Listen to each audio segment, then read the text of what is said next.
오늘 우리에게 주시는 하나님 말씀은 누가복음 8장 9절에서 14절 말씀입니다. 누가복음 18장 9절에서 14절 말씀입니다.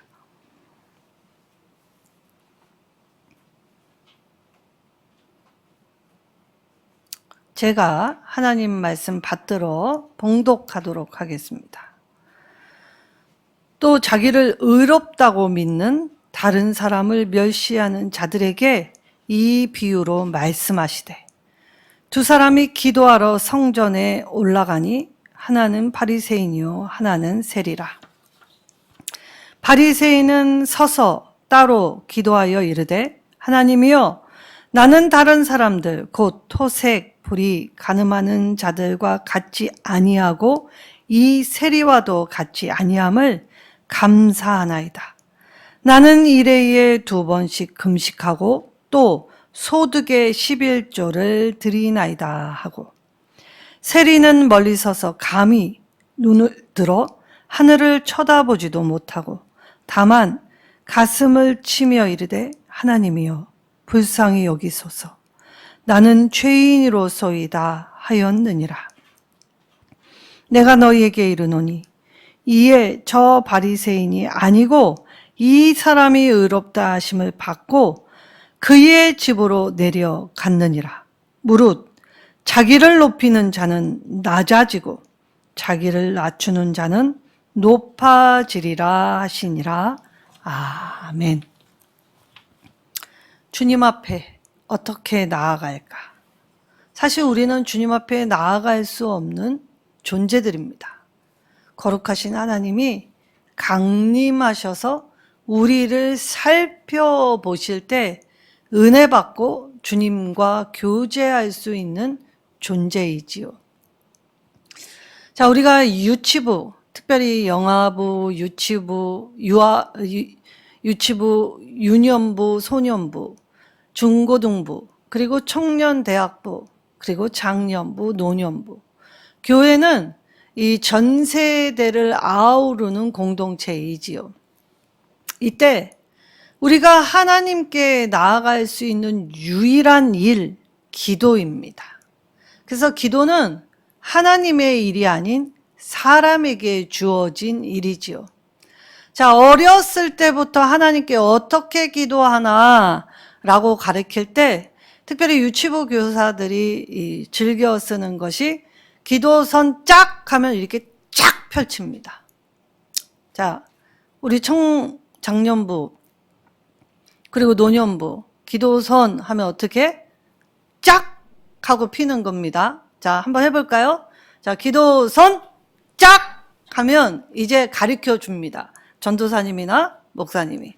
자, 이 기도선 할 때 첫 번째 엄지손가락 최고죠. 하나님 아버지가 내 인생의 최고이십니다. 그래서 우리는 기도를 내 인생의 최고자 하나님께 드리기 때문에 하나님의 이름을 부르지요. 두 번째, 자, 이 거룩하신 하나님께 나아가기 위해서는 내가 어떤 존재인지를 깨달아야 하죠. 그래서 검지손가락. 자, 우리가 이 검지손가락 잘 쓰는 것이 언제 씁니까? 지적질할 때 씁니다. 너 때문이야. 그런데 이 기도손가락 아이들한테 가르칠 때 이 한 손가락은 상대방을 가리키지만 나머지 세 손가락은 누구를 가리킵니까? 나를 가리키죠. 그래서 우리가 지적질하는 일 조심해야 합니다.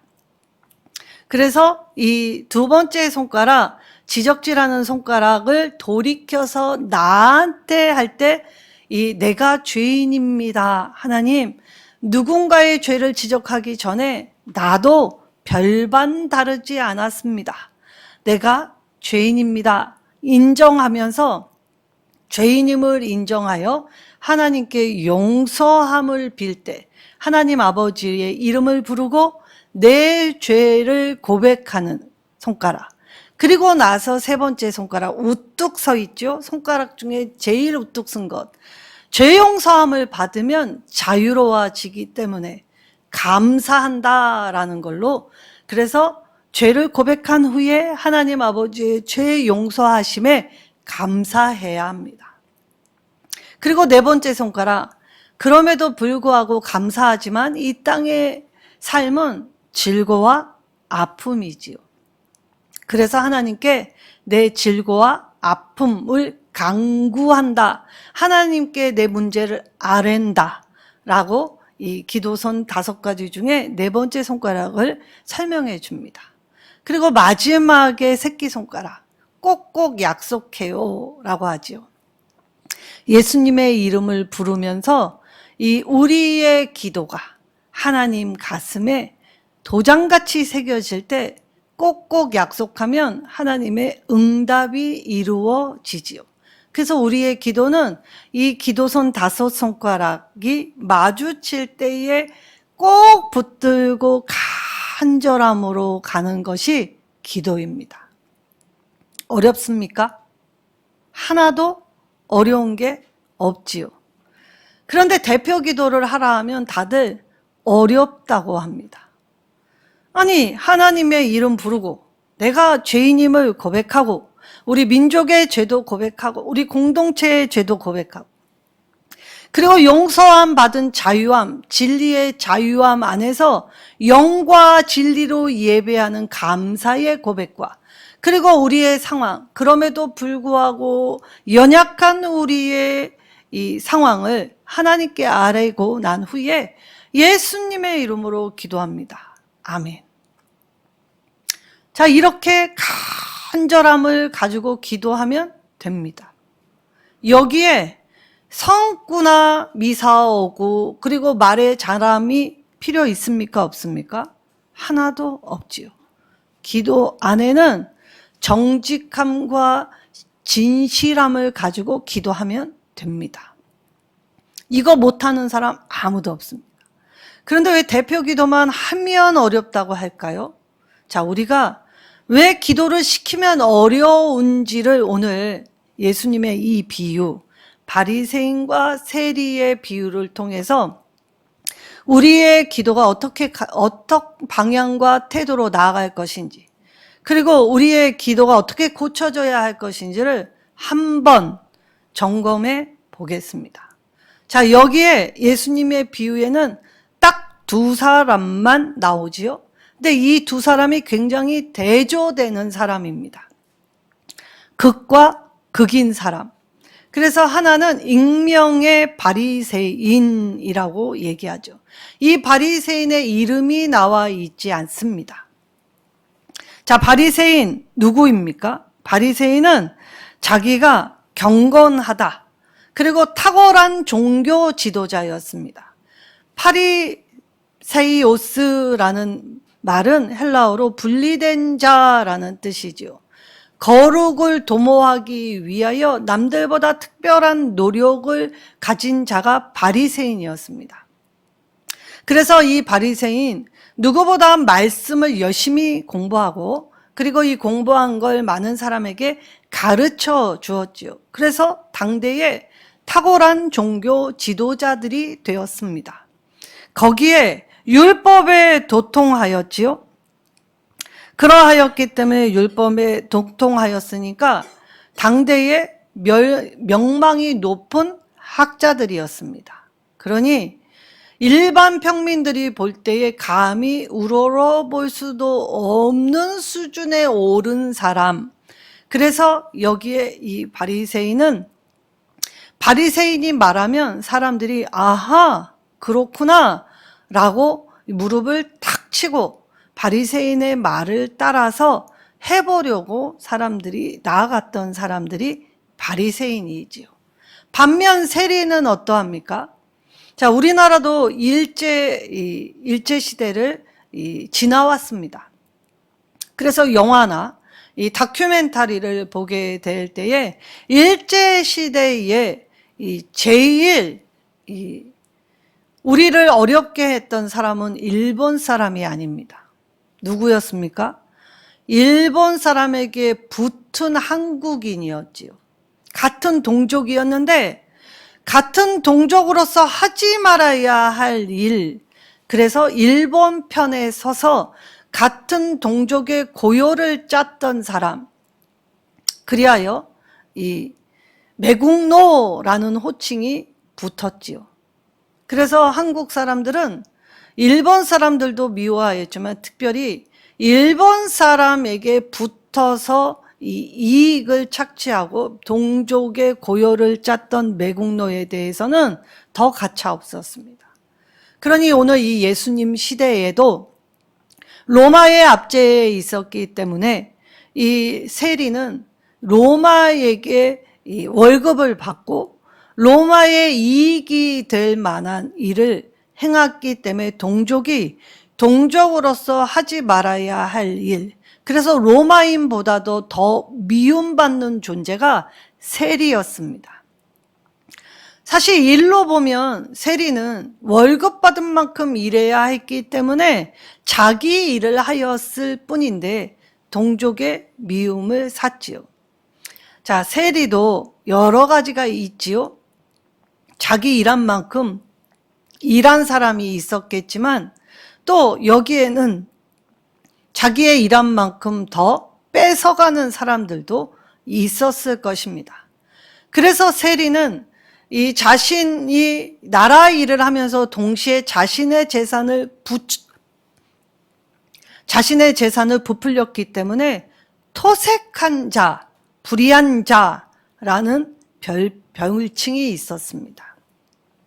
그러니 동족들에게 미움받는 세리, 같은 유대 남자이지만 구별됨이었기 때문에 왕따였습니다. 자, 오늘 세리와 바리새인은 똑같은 장소에 똑같은 시간에 함께 있습니다. 오늘 예수님은 이 똑같은 장소에 똑같은 시간에 있는 이 두 남자 유대인들을 비교하실 때에 바리새인의 기도와 세리의 기도 둘 중에 이 세리의 기도를 더 의롭다 하신 이 선언은 그 당시에 이 생각의 폭을 뛰어넘어 이해할 수 없는 충격적인 일이 되었지요. 뭐라고요? 바리새인이 아니라 세리가 더 의롭다니요. 충격적인 이 선언 앞에 이 일반 백성들도 수용하기가 여간 어렵지 않았을 것입니다. 자, 오늘날에도 우리가 이해의 폭, 생각지 않은 폭에 아하 그렇구나 라는 해법을 준다 그러면 많은 사람들이 유레카 발견했습니다, 시원했습니다 따라가겠지만 사실 우리의 통념을 깨트리는 거 쉽지 않지요. 믿음 안에서는 더 어렵습니다. 종교는 사상보다 더 굳어졌기 때문에 고칠 수 없지요. 자, 우리가 여지껏 통념적으로 알고 있던 이 상황을 예수님은 늘 깨부셨습니다. 그러니 그 당시의 입장에서 종교인들이 볼 때 예수님은 굉장히 신흥 종교 세력으로 있을 수 없는 일을 아주 거침없는 행보로 하는 이 분이었기 때문에 받아들일 수가 없었지요. 그런데 예수님은 그 당시에 파격적인 행보를 늘 행하셨습니다. 자, 그럼 예수님이 왜 바리새인 기도보다 세리의 기도를 더 의롭다 선언하셨는가를 예수님의 말씀 안에서 예수님이 그 두 사람의 심중을 살펴보시면서 무엇을 냉철하게 보셨는지 우리 하나님의 눈으로 한번 살펴보겠습니다. 자, 사무엘상 16장 7절에 나 여호와는 사람의 외모를 보는 것이 아니라 사람의 중심을 본다, 감찰한다 라고 하셨습니다. 사무엘이 이새에게로 가서 사울 왕 다음으로 차세대 대권 주자인 왕으로 삼을 인물을 기름 부으러 하나님의 명령을 따라갔을 때에 첫째 아들, 둘째 아들, 셋째 아들 볼 때 이 세 아들들이 과연 탁월하고 특출하구나. 그렇구나. 하나님도 사람의 눈과 같이 특출한 사람, 탁월한 사람 보시는구나 기뻐하였습니다. 그런데 하나님은 아니라 하십니다. 아니라니요 하나님. 사무엘이 적잖이 당황했지요. 자, 7째 아들까지 왔는데 하나님은 아니라 하십니다. 아니, 하나님이 이세의 아들에게 가서 내가 택한 그에게 기름을 부으라 하였는데 첫째도 아니요. 그리고 점점 가서 이 말째까지 갔는데도 아니라 하시면 과연 하나님의 뜻은 무엇입니까? 기도하였는데 하나님이 명확히 말씀하셨는데 시간이 흐를수록 이것도 아니다 저것도 아니다 라고 한다면 당황하지요. 힘들지요. 자, 이때에 사무엘이 당황하여 이새에게 말을 합니다. 네게 아들이 또 있느냐? 이때에 이새가 있기는 막내가 하나 남았는데 볼 것도 없습니다. 막내는 아직 사람 구실조차 하지 못합니다. 아버지도 무시했던 아들이 다윗입니다. 그래서 사무엘이 이새에게 데려오라 라고 하죠. 그리고 이 막내, 사람의 눈으로 볼 때 아직 사람 구실도 못한, 그리고 위에 형님들보다 특출나지도, 그리고 무언 탁월한 능력도 없는 이 아들, 하나님께서 사무엘에게 이 아이에게 기름을 부으라. 너무 평범한 아이인데 부으라 하십니다. 사무엘은 자신의 보는 관점이 아닌 하나님의 관점으로 순종해야 했기에 이해할 수 없어도 그 다윗에게 기름을 붓고 나갔지요. 오늘 바리새인, 구별된 사람으로서 어떠한 이 탁월함이 있었습니까? 일회에 2번 금식하였습니다. 그리고 일주일에 11조를 하지요. 자, 이 11조 할 때 어떻게 합니까? 박하와 근채와 회양에 이 한 되를 엎어서 하나하나 세워가지고 철저하게 11조를 했다는 겁니다. 쉽습니까? 여러분, 한 대의 좁쌀을 엎어서 하나하나 숫자를 세워서 거기에 10분의 1을 드린다는 거 쉽지 않습니다. 그런데 이러한 철저함이 있었지요. 누구보다 이런 철저함. 그래서 사람들은 그들의 탁월함을 존경하였습니다. 나와 같지 않음은 그것은 굉장한 위대스러운 일이지요. 똑같은 사람인데 저 사람은 무엇이 달라서 저 고비를 넘어갔는가? 저 고비를 어떻게 이겨냈는가? 역시 믿음을 가진 사람은 다르구나. 이것이 믿음을 가진 사람과 세상 사람들의 다름입니다. 한 끗 차이이지요. 자, 그런데 오늘 이 바리새인의 기도는 예수님께서 하나님이 받지 않으신다라고 선언을 하였습니다. 자, 그럼 왜 이 바리새인의 기도를 받지 않았나 살펴보면 먼저 이 바리새인과 이 세리는 똑같이 성전으로 올라갔습니다. 왜냐? 유대 남자들은 하루에 한 번 성전에 올라가서 기도하는 것이 관례입니다. 저와 여러분 하루에 한 번 성전을 찍고 가십니까? 성전은 하루에 전 밥 먹듯이 아침, 점심, 저녁 찍고 가는 곳이 되어야 합니다. 문지방이 닳도록 들락달락 해야 맞지요. 그러니까 적어도 최소한 하루에 한 번 이 성전으로 올라가는 것이 자기에게 정해진 이 법이라면 당연히 남자들이라면 따라야 했지요. 13세부터는 반드시 해야 했습니다. 그러면 멀리 사는 예루살렘 성전으로 올 수 없는 유대 남자들은 어떻게 해야 했습니까?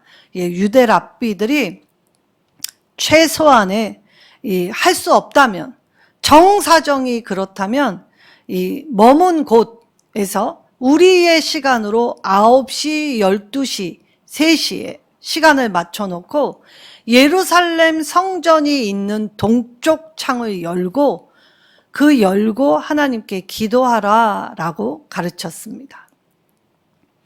그러니까 유대 안에, 이스라엘 땅 안에 있으면 반드시 예루살렘으로 와야 하고, 예루살렘에서 멀리 사는 사람은 이 성전을 향하여 하루 3번 기도하게 하였지요. 최소의 장치를 걸어 두었습니다. 경고는 훈련해야 하기 때문이지요. 그래서 기도는 하나님의 일이 아니라 우리의 일입니다. 그럼 기도는 왜 해야 합니까?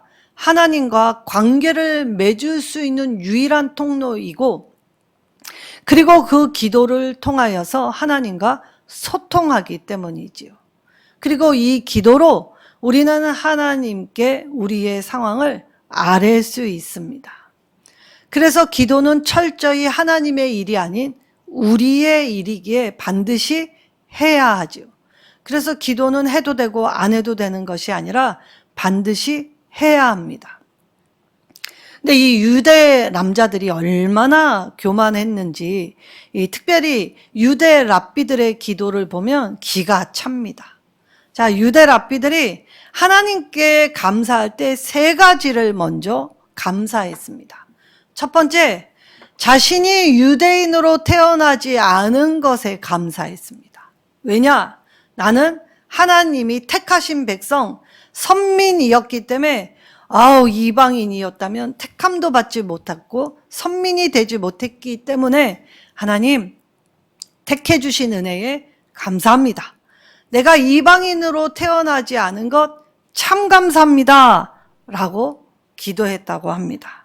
그 다음에 2번째, 내가 노예로 태어나지 않은 것 감사했다고 합니다. 억눌리고 착취되고 아파도 아프다고 하지 못할 불쌍한 인생이 되지 않게 하신 것 감사했다고 합니다. 마지막으로 3번째, 여자로 태어나지 않은 것 감사했다고 하지요. 사실 우리나라도 여자의 인권이 이렇게 급성장한 게 불과 몇십 년 안 되었습니다. 여자에게 투표권이 주어진 것이 몇십 년이 되지 않았지요. 여자는 예수님 당시, 특별히 중세시대 그리고 근세까지도 여자는 아무 힘이 없었습니다. 오히려 남성 중심 사회, 가부장 사회에서 재산의 일종으로 취급되기도 하였지요. 그래서 인권이라는 건 어디 가서 토로할 데가 없습니다. 아버지나 남편의 때림, 그리고 억울함, 어디 가서 하소연할 수도 없고 그 그늘을 벗어날 수도 없지요. 그러니 죽어도 그 집에서 죽으라라고 가르쳤기 때문에, 더구나 암탉이 울면 집안이 망한다 하였기 때문에 여자들 교육시키지 않았습니다. 그래서 그 힘의 원리에 눌려 살 수밖에 없었죠. 유대 남자들의 기도가 이처럼 이방인, 노예, 여자로 안 태어난 것 감사했다. 자, 이 기도를 하나님께 감사하다고 드리면 하나님이 받으셨을까요? 하나님 입장에서 보면 기가 찰 노릇입니다. 그리고 얼마나 뻔뻔합니까? 은혜 받아놓고 은혜 받은 자로 사는 것이 아니라 오히려 자기 자랑 삼아 자기 도취에 빠져 그리고 자기의 것만 드러내는 것, 이거 기도 아닙니다. 자, 오늘 왜 이 바리새인의 기도를 아니라 하셨나? 먼저 바리새인의 기도의 태도를 보면 따로 서 있다라고 하죠. 나는 너와 숨 쉬는 공간에 한 공간에도 있기 싫어. 나는 너와 달라. 그래서 하나님이 구분하신 심판 자리가 아닌데 스스로 너와 나의 다름을 가려서 오늘 이 사람 성정 중앙에서 남보란 듯이 기도하고 있습니다. 자랑스럽게 어깨를 펴고 당당하게 서고 있다는 것이죠. 자신을 다른 사람과 분리시켰습니다. 스스로 거룩하다 여겨서. 그리고 이 하나님께 기도하는 형식을 취했지만 기도의 내용을 보십시오. 하나님과 관련된 것, 위해 기도했다기보다 자기 자랑 늘어놓느라 여념없습니다. 그리하여 오늘 하나님께 들려드리는 기도가 아니라 사람 들으라고 하는 기도. 그래서 사람에게 향하는 기도는 하나님이 들어주시지 않죠. 우리가 왜 기도에 능력이 있다고 합니까? 기도를 들어주시는 하나님께서 능력이 있고 그 우리의 기도를 우리의 삶 속에 이루시기 때문입니다. 그런데 이 바리새인은 오늘 하나님께 간구했다기보다 자기 자랑 그리고 자기 과시, 그래서 오늘 하나님 앞에 기도를 드림이 아니라 자기 말만 하고 있지요. 오늘 기도의 무례함, 기도의 뻔뻔함, 그리고 기도를 가지고 하나님께 나아가는 모습이 아니라 자기의 것을 드러내고 자기의 공로, 자격을 스스로 높이고 있는 교만의 극치를 보여주고 있지요. 그리고 심지어 오늘 이 바리새인이 하나님께 기도할 때 주어가 나라는 걸 4번이나 강조합니다. 우리의 기도의 주어가 누구십니까? 하나님이십니다. 바울은 3층천 남들이 경험하지 못한 은사를, 그래서 천국 환상을 보게 되지요. 그때에 바울은 이 자신을 내가 하나님이 구별해 주신 3층천 갔다 왔다라고 자랑하지 않습니다. 자기가 경험한 건데 마치 남의 이야기를 전달하는 것처럼 한 사람인 그가 있었다. 그래서 자기를 전혀 드러내지 않았지요. 우리가 은사를 받아도 내가 이렇다라고 하는 것 다 잘못된 것입니다. 겸손은 나같이 부족한 자에게 하나님이 알게 해주시는 은혜로 여겨야 하지요. 그래서 오늘 이 바리새인은 하나님께 기도했다기보다 나를 드러내는 것으로 주어가 하나님 자리에 은근슬쩍 나를 높여서 4번이나 나는 내가 라고 하며 자신을 드러내지요. 그리고 이 기도에는 이웃의 타인의 관심이 전혀 없습니다. 자, 우리가 예수님이 지금 하나님 나라 우편에 앉으셔서 무엇 하고 계십니까? 우리를 위한 중보 기도를 하고 계십니다. 주님은 자신의 일, 자신의 문제, 그리고 자신이 원하는 걸 기도하신 게 아니라 연약한 우리를 위해 끊임없이 지금도 기도하시지요. 그래서 우리가 예수님의 본을 따라 남을 위하여 하는 기도, 중보적 기도, 도고 기도를 하는 것이죠. 그래서 내가 내 문제 아뢰지 않아도 내가 남을 기도로 섬기면 주님은 내 형편을 아시고 내가 내 문제 아뢰지 않아도 내 문제를 해결해 주십니다. 바른 기도는 이처럼 나도 살고 남도 살릴 수 있는 힘이 있지요. 그래서 기도, 우리가 손으로, 물질로, 행동으로도 섬겨줄 수 있지만 제일 크게는 기도로 섬겨줄 수 있는 것입니다. 근데 이 바리새인, 남들을 가리키는 자리에 있으면서 남을 위한 기도는 하나도 하고 있지 않은 이기적인 전형의 모습을 보이고 있지요. 그리고 나서 이 바리새인은 하나님의 도우심을 바라지 않습니다. 왜? 하나님의 도우심 없어도 자기의 명성과 평판이 좋기 때문이죠. 하나님이 굳이 역사하지 않아도 지금 살만하다는 것입니다. 그래서 오늘 이 바리새인의 기도는 뻔뻔함이요, 황당함이고 교만한 그 자체였기 때문에 오늘 예수님이 예리하게 칼날처럼 지적하시는 것, 이거 기도 아니다 라고 합니다. 반면 세리는 지금 어디에 있습니까? 똑같이 성전에 올라갔지요. 그러나 바리새인뿐만이 아니라 모든 사람이 눈초리로 네가 감히 여기가 어디인 줄 와. 같은 유대 남자이기 때문에 성전에 오는 것을 금할 수는 없어도 불편하였습니다. 그래서 이 세리는 지금 성전 모퉁이에 따로 서서 기도하지요. 사람들의 눈초리 폭력에 자기가 자기 스스로도 죄인임을 알았기 때문에 당당해질 수 없었습니다. 그래서 똑같이 성전에 와도 누구는 성전 중앙에서 사람들의 스포트라이트를 보며 기도를 하는데, 이 세리는 사람들의 눈을 피해 성전 모퉁이에서 홀로 담벼락 보고 기도하지요.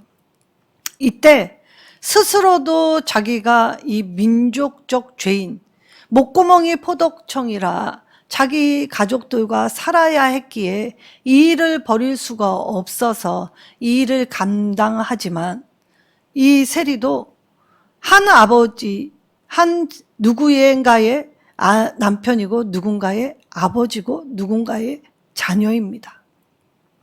근데 이 자기가 하는 일로 경멸시 받았기 때문에 공동체에서 소외되었다면 자신뿐이었겠습니까? 자신에게 속한 가족들도 똑같이 모멸감을 받게 되었겠지요. 오늘 아버지로서, 남편으로서, 자녀로서 이 괴로움을 가지고 하나님 앞에 나왔을 때 따로 서 있지만 이 벽을 보고 감히 하늘을 우러러 보지도 못한 상태에서 고개를 숙이고 하나님께 기도하지만, 이 세리의 기도 내용은 딱 하나였습니다. 주님, 나는 죄인이로소이다. 저 사람들이 손가락질하는 민족의 매국노 맞습니다. 난 토색하였고 불의를 행하여 그렇게 산 거 맞습니다. 그리고 나서 가슴을 치지요. 그러나 주님, 나를 불쌍히 여겨달라고. 그때 이 절실함, 하나님밖에 없어요. 세상은 다 나를 외면해도 하나님은 죄를 고백하면 외면치 않을 하시기 때문에 하나님밖에 없습니다. 고백한 이 세리, 하나님을 구구절절히 붙잡고 간절함으로 메어 달리며 이 기도 어디에도 길거나 장황하거나 아름다운 미사오고 하나도 없지요. 그러니 우리가 기도하라 할 때 길지 않아도 되고 미사오고 없어도 되고 장황하지 않아도 됩니다. 짧게 기도해도 하나님의 이름을 진실함으로, 그래서 내가 죄인임을 있는 그대로 아뢰면서 하나님의 도우심을 바라는 간청함, 간절함 가지고 기도하면 되지요. 오늘 주님은 이 세리가 의인이라 인정한 것이 아닙니다. 이 세리 본받으라고 하신 것도 아니죠. 다만 그의 기도 내용 안에 이 세리가 토색하고 불의한 자가 맞지만 하나님 앞에 자신이 죄인임을 인정하고 하나님 앞에 간절함으로 간청하여 기도할 때 죄 용서함, 죄 사함 받은 사람의 전형으로서, 그래서 죄인을 하나님의 보혈의 공로로 말미암아 대속하여 주셔서 구원받은 자로서 의롭다 선언받게 하시고 자신의 삶을 다시 살아갈 수 있도록 자기 집으로 내려갔다라고 선언해 주셨던 것입니다. 오늘 하나님 앞에 설 수 없는 죄인이라는 그 자각을 가지고 하나님 앞에 하나님의 긍휼과 자비를 요청하는 것이 우리의 기도가 되어야 한다는 것입니다. 누군가를 지적하는 것이 아니라 하나님은 우리의 중심을 보고 계시는 분이시기에 오늘 하나님께 내 상황을 아뢰기에 앞서 내가 누구인가? 하나님은 어떤 분이신가? 그리고 하나님은 우리의 기도를 어떻게 듣고 응답하시는 분이신가를 똑바로 알고 제대로 알을 때 우리가 하나님이 우리의 기도를 들으실 뿐만이 아니라 기도에 응답받는 기쁨을 누리게 하시지요. 이때에 우리가 갖추어야 할 태도는 진실함입니다. 이 진실함으로 하나님의 이름을 부르고 내 죄를 고백하여 그 죄사함 받은 은총의 감격, 찬양과 감사를 가질 때 나보다 연약한 자를 나와 같은 상황으로 받아서 그를 참 섬겨줄 수 있게 되지요. 그래서 우리가 예수님의 이름으로 기도할 때 꼭꼭 약속해요 라는 뜻으로 주님은 그 약속을 우리의 삶에 이루어 주시는 것입니다.